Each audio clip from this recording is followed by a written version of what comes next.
তুই পরীক্ষা দিছিস কখন আর তুই এসে এগুলা করেছিস কখন? আমি একা না তো। হ্যালো, কেমন আছেন সবাই? নতুন একটা মিনি ব্লগে আপনাদের স্বাগত জানাই।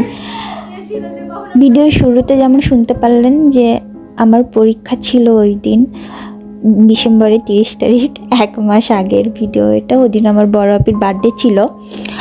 বার্থডে অনেক প্ল্যান ছিল ওর বার্থডে নিয়ে। আমি অনেক দিন থেকে প্ল্যানিং করছিলাম, টুকটাক করে সব কিছু কিনে রাখতেছিলাম যে ওদিন আপিকে জাস্ট সারপ্রাইজ দেব। কি ও যেহেতু অফিসে থাকবো, ওর ওদিন অফিস আছে, তো অফিস থেকে ফিরে জাস্ট চমকে যাবে, কিন্তু কিছুই করতে পারি নাই কারণ আমার পরীক্ষার জন্য। তারপরও পরীক্ষা শেষ করে এসে যেটুকু যায় সেটুকু আমার বন্ধুরা না থাকলে এটুকুও সম্ভব হতো না। আমি রান্নাবান্নার দিকটা দেখছিলাম, ওরা এই ডেকোরেশন যেটুকু যা করছি সেটুকু ওদের জন্যই করতে পারছি, না হলে অনেক কষ্ট হয়ে যেত।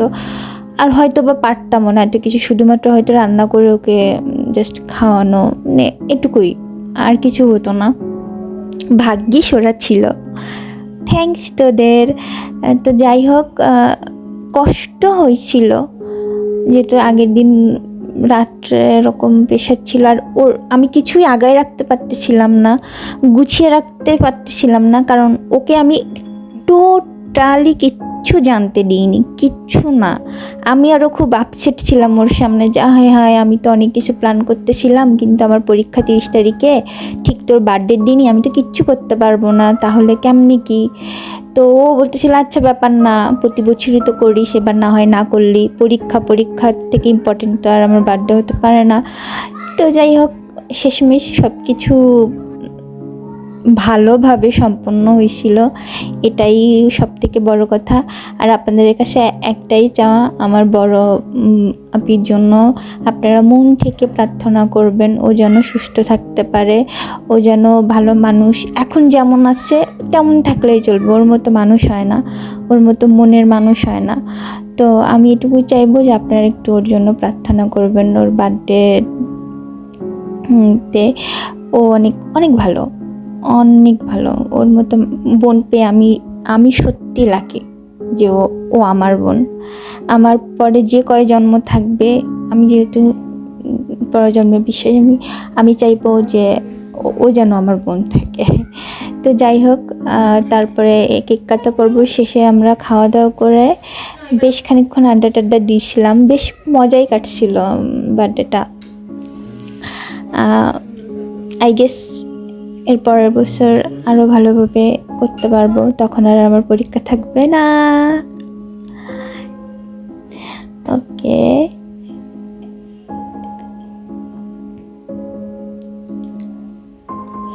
আর এখন চলেন, ওর বার্থডেতে আমি ওকে কী গিফট দিয়েছিলাম এবং মহামান্য অতিথিরা ওকে কী দিয়েছিল সেগুলো একবার দেখে নেন।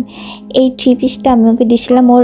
আমার মনে হয়, এটা আমার পার্সোনাল ওপিনিয়ন, যে ওকে গোল্ডেন কালারে খুব মানে, এটা ওর বার্থডেটা আমি পরে ওকে পরাইছিলাম, পরানোর পরে কিছু ছবি তুলছিলাম, তো পরানোর পরে অসাধারণ লাগছে, ওরও পছন্দ হয়েছে এই ড্রেসটা।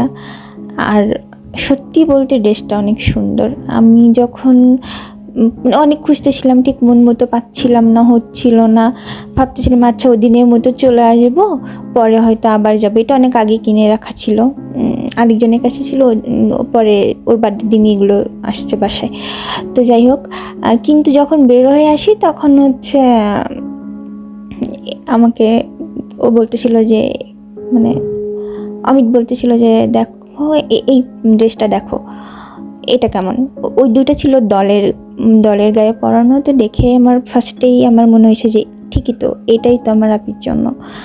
তো একবারেই আমি এই ড্রেসটা ওর জন্যই নিয়ে নিয়েছিলাম। আর এর সঙ্গে মানে কোনো প্ল্যানিং ছিল না।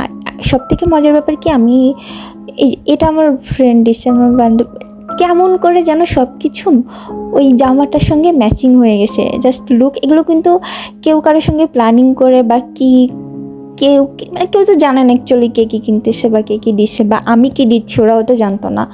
তো কী করে যেন সব কিছু একদম ম্যাচিং হয়ে গেছে। জাস্ট দেখেন, এই যে এই পার্সটা, এটাও আমার ফ্রেন্ড দিচ্ছে।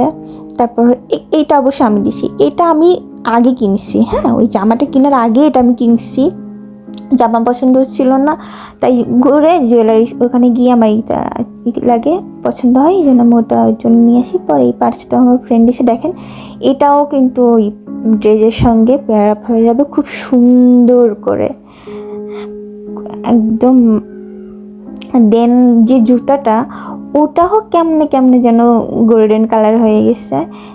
লেটস সি, যে এই যে দেখেন, এটাও একদম ড্রেসের সাথে একদম ম্যাচিং। মানে ও এখন এই যা যা দেখালাম প্রত্যেক কিন্তু আলাদা আলাদা গিফট, একজনের না। তো এই যদি পেয়ার আপ করে তাহলে মানে কত ভালো লাগবে না, একদম ম্যাচিং। ওকে, আজকে এই পর্যন্ত, আবার দেখা হবে। সবাই ভালো থাকবেন, সুস্থ থাকবেন, নিজের যত্ন নেবেন। টাটা।